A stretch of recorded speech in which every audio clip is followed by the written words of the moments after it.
नमस्कार, मैं हूं शम्स ताहर खान और आप देख रहे हैं वारदात। शुक्र है कम से कम वैक्सीन के आने की सुगबुगाहट तो शुरू हो गई। हालांकि इस वैक्सीन को 130 करोड़ हिंदुस्तानियों तक पहुंचाना कोई हंसी मजाक का खेल नहीं है। खास तौर पर नाजुक तरीके से इस वैक्सीन को जिस तरह पहुंचाना है उसे देखते हुए यही वजह है कि भारत सरकार ने कई मंत्रालयों को मिलाकर एक स्पेशल टास्क फोर्स बनाई है, खास तौर पर इस वैक्सीन को हिंदुस्तान के कोने कोने तक पहुंचाने के लिए। और इस पे वायुसेना की भी मदद ली जा रही है। कहा जा रहा है कि वायुसेना के कम से कम 100 जहाज वैक्सीन को लेकर हिंदुस्तान के कोने कोने तक जाएंगे।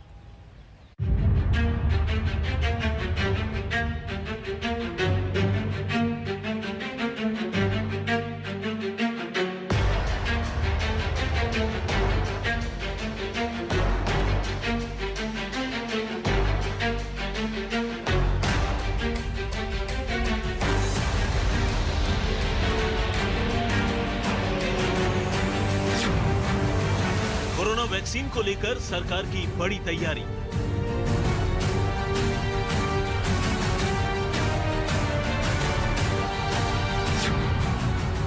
वैक्सीन का बंटवारा है सबसे बड़ी चुनौती।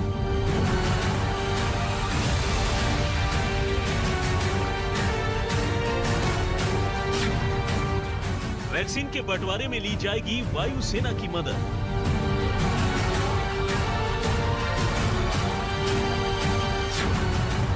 सौ से ज्यादा एयरक्राफ्ट मिलकर पूरा करेंगे मिशन।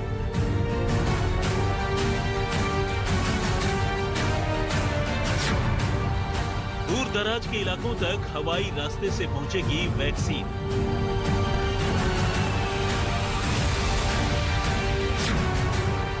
बेहतर इंतजाम के लिए होगा QR कोड का इस्तेमाल।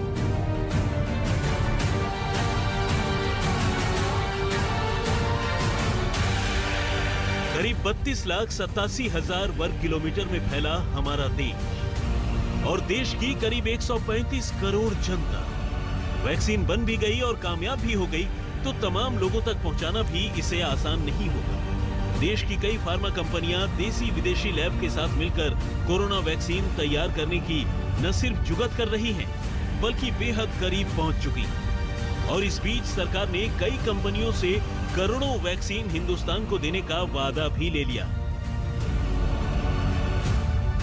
मगर चुनौती बस इतनी सी ही नहीं है, बल्कि असली चुनौती है उसे हिंदुस्तान के आम लोगों तक पहुंचाना। लिहाजा एक तरफ वैक्सीन तैयार हो रही है तो दूसरी तरफ उसे लोगों तक पहुंचाने का प्लान भी।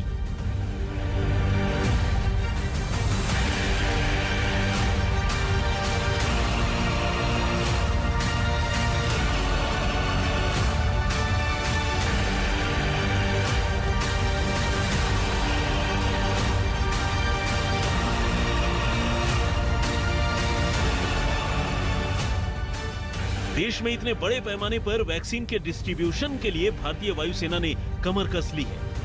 वायुसेना ने अपने मालवाहक जहाजों और हेलीकॉप्टरों समेत 100 से ज्यादा विमानों को वैक्सीन कार्यक्रम के लिए तैयार कर दिया। माना जा रहा है कि देश के दूर दराज के इलाकों में वैक्सीन ले जाने के लिए एयरलिफ्ट की जरूरत पड़ सकती है, जिसे ध्यान में रखते हुए वायुसेना ने 3 अलग अलग तरह के विमानों की पहचान की है, जो वैक्सीन वितरण में मददगार साबित होंगे।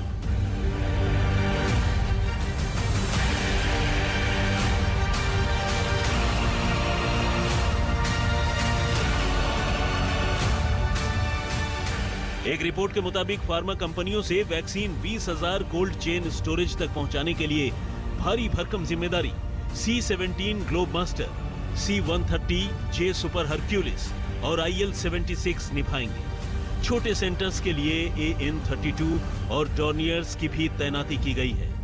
लंबी दूरी की डिलीवरी के लिए ALH, चीता और चिनूक हेलीकॉप्टर्स की मदद ली जाएगी।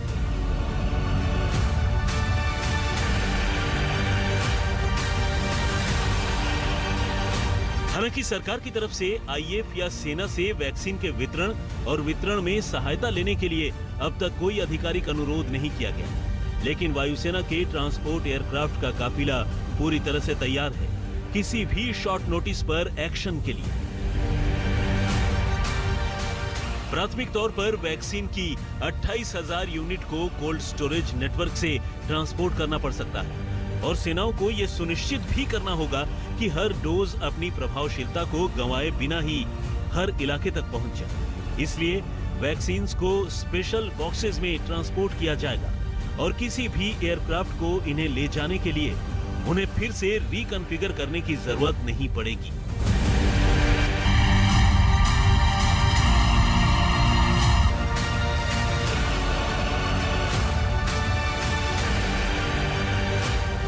वहीं वायुसेना के अलावा देश की राजधानी दिल्ली और हैदराबाद के एयर कार्गो वैक्सीन ट्रांसपोर्ट के लिए तैयार है। इन दोनों हवाई अड्डों पर वैक्सीन के लिए कोल्ड स्टोरेज, एयरक्राफ्ट से स्टोरेज तक ले जाने की प्रक्रिया और सुरक्षा की तैयारियां पूरी कर ली गई। खास बात यह है कि दोनों जगहों पर इंसान की मौजूदगी और कागजी कामों को कम करने के लिए QR कोड और दूसरे डिजिटल तरीकों की मदद ली जाएगी।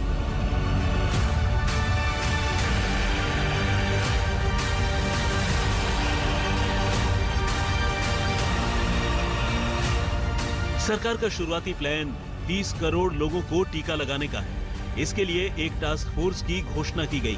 ये टास्क फोर्स वैक्सीन के वितरण में मदद करेगी। खास बात यह है कि रक्षा मंत्रालय, गृह मंत्रालय और स्वास्थ्य मंत्रालय इस टास्क फोर्स का हिस्सा है। हालांकि ये पहली बार नहीं है जब वायुसेना ने वैक्सीन के कामों में मदद की है। इससे पहले भी 2018 में सेना ने रूबेला और मीजल्स के टीके पहुंचाने में बड़ी भूमिका निभाई थी।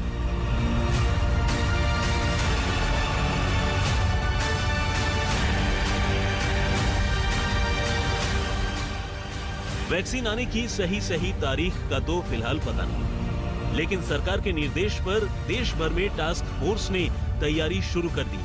साथ ही मेडिकल लाइन से जुड़े लोगों को इसकी जानकारी और ट्रेनिंग भी देने की शुरुआत हो चुकी है। हालांकि सबसे बड़ी जरूरत इसके सुरक्षित भंडारण और पूरी गुणवत्ता के साथ जरूरतमंदों तक पहुंचाने वाले ट्रांसपोर्टेशन की होगी, जिसके लिए सरकार ने कई कोल्ड स्टोरेज कंपनी के साथ समझौता किया।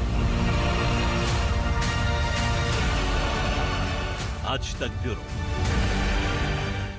अमेरिकी फार्मा कंपनी फाइजर ने इमरजेंसी इस्तेमाल के लिए वैक्सीन की भारत सरकार से इजाजत मांगी है। भारत सीरम इंस्टीट्यूट ने भी इसी तरह की अर्जी दी है। हालांकि फाइजर के साथ दिक्कत यह है कि उसकी वैक्सीन को 70 डिग्री तापमान में रखना जरूरी है। फिर साथ ही उसने ये भी कहा है कि अगर इस वैक्सीन का असर गलत होता है तो इसकी जिम्मेदारी कंपनी की नहीं होगी। इसको देखते हुए भारत सीरम इंस्टीट्यूट की अर्जी कहीं ज्यादा कारगर दिखाई दे रही है।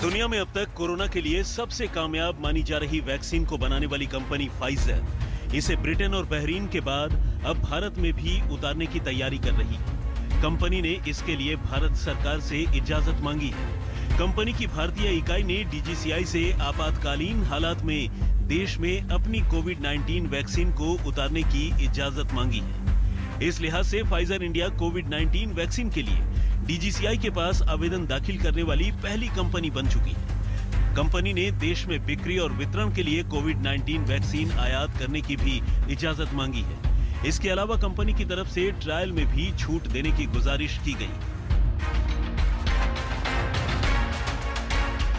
फाइजर का दावा है कि उनकी वैक्सीन 95% तक कामयाब है और असरदार है, लेकिन इसके साथ एक मुश्किल ये है कि इसे -70 डिग्री सेल्सियस तापमान में रखने की बाध्यता इसके भारत में कामयाब होने में आशंका पैदा कर रही है। ऐसे में यहां वैक्सीन उतारने के बाद उसकी व्यवस्था करना कंपनी के लिए भी बड़ी चुनौती होगी।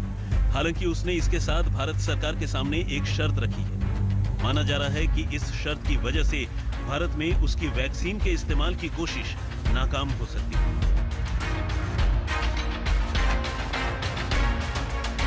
दरअसल फाइजर ने भारत में अपनी कोरोना वैक्सीन के इस्तेमाल को लेकर भारत सरकार के सामने शर्त रखी है कि अगर वैक्सीन के कारण किसी को भी गंभीर साइड इफेक्ट होते हैं तो पीड़ितों को मुआवजा देने का भार उस पर न हो। उसकी मांग है कि भारत सरकार ही पीड़ितों को मुआवजा दे और ऐसी स्थिति में फाइजर की कोई जिम्मेदारी न हो। हालांकि भारत सरकार फाइजर की इस शर्त को लेकर नाखुश है। इसलिए हो सकता है कि फाइजर को मंजूरी ही न दी जाए, क्योंकि नियमों के मुताबिक टीके की अनुमति के लिए भारत में इसका परीक्षण होना जरूरी है।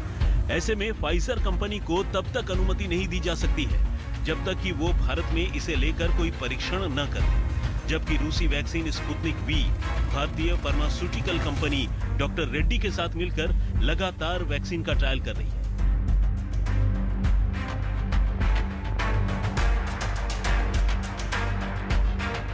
फाइजर के अलावा सीरम इंस्टीट्यूट ऑफ इंडिया यानी SII ने भी भारत में ऑक्सफोर्ड के कोविड-19 टीके कोविशील्ड के आपातकालीन उपयोग की औपचारिक अनुमति मांगी।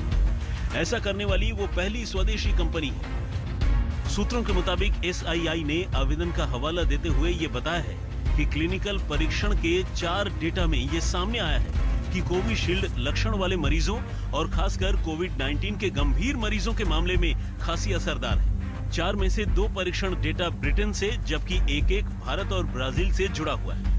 आपको बता दें कि हाल ही में CII ने कहा था कि कोरोना वैक्सीन कोविशील्ड परीक्षण में 90% तक असरदार साबित हुई और जल्द ही ये सभी के लिए उपलब्ध होगी। कंपनी ने यह भी दावा किया है कि एस्ट्राजेनेका से 10 करोड़ डोज का समझौता किया गया है और जनवरी तक कोविशील्ड की कम से कम 100 मिलियन खुराक उपलब्ध होगी, जबकि फरवरी के आखिर तक इसकी सैकड़ों मिलियन डोज तैयार की जा सकती है।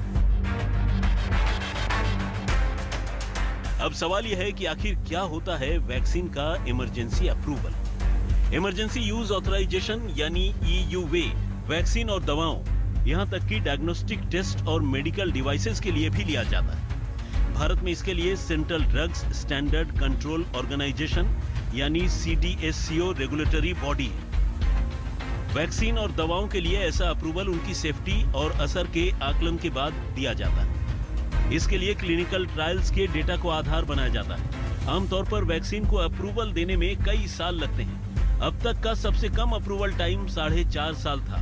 आपातकालीन स्थितियों में जैसी अभी है, दुनिया भर के देशों में ऐसी व्यवस्था है कि दवाओं और टीकों को अंतरिम मंजूरी दी जा सके और उनके असर के माकूल सबूत हैं तो फाइनल अप्रूवल पूरे डेटा के एनालिसिस के बाद मिलता है। आज तक ब्यूरो।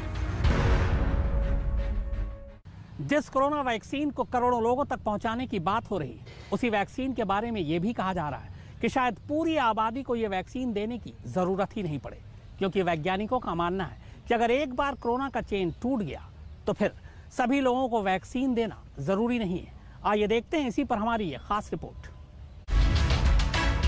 भारत में कोरोना संक्रमण के बढ़ते मामलों के बीच वैक्सीन की उम्मीद तो दिखाई दे रही है, लेकिन वैक्सीन को लोगों तक पहुंचाने को लेकर भी कई सवाल।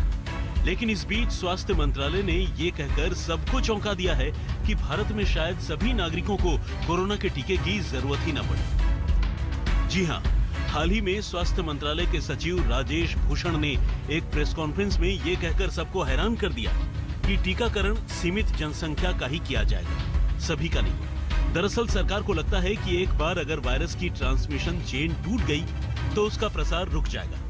ऐसे में सबको टीके की जरूरत ही नहीं रहेगी। स्वास्थ्य मंत्रालय के इस नजरिए का Indian council of medical research यानी ICMR ने भी सपोर्ट किया। ICMR के director general doctor Balram Bhargava ने कहा है कि कोरोना की चपेट में आने की सबसे ज्यादा आशंका वाली आबादी को अगर टीका लगाकर कोरोना के संक्रमण को रोका जा सके तो हो सकता है कि देश की पूरी आबादी को वैक्सीन लगाने की जरूरत ही न पड़े। जानकारों का कहना है कि अगर वैक्सीन सीमित मात्रा में उपलब्ध है और उसका उद्देश्य मृत्यु दर को घटाना है तो पहले बुजुर्गों, किसी बीमारी से पीड़ित लोगों और स्वास्थ्य कर्मियों को वैक्सीन दी जानी चाहिए। जबकि अगर वैक्सीन पर्याप्त मात्रा में उपलब्ध है और संक्रमण काफी तेजी से फैल रहा है तो पहले उन लोगों को वैक्सीन दी जानी चाहिए जिन लोगों को संक्रमण का खतरा ज्यादा है। वैसे भारत में कोरोना से मौत की दर काफी कम है, लेकिन संक्रमण तेजी से फैल रहा है। ऐसे में यहाँ सरकार ने पहले उन लोगों को वैक्सीन देने की बात कही है जिन्हें खतरा ज्यादा है। इसमें स्वास्थ्यकर्मी और पुलिसकर्मी शामिल हैं। सरकार को उम्मीद है कि जनवरी से शुरू होकर जुलाई के अंत तक ये टीका करोड़ों लोगों को मिल जाएगा। आज तक ब्यूरो। तो वारदात में फिलहाल इतना ही, मगर आज तक पर खबरों का सिलसिला लगातार जारी है। नमस्कार, मैं हूं अंजना ओम कश्यप। हमें उम्मीद है ये वीडियो आपको पसंद आया होगा। लेटेस्ट खबरों के लिए यूं ही देखते रहिए आज तक और इस वीडियो के पसंद आने पर लाइक, शेयर एंड सब्सक्राइब करना ना भूलें।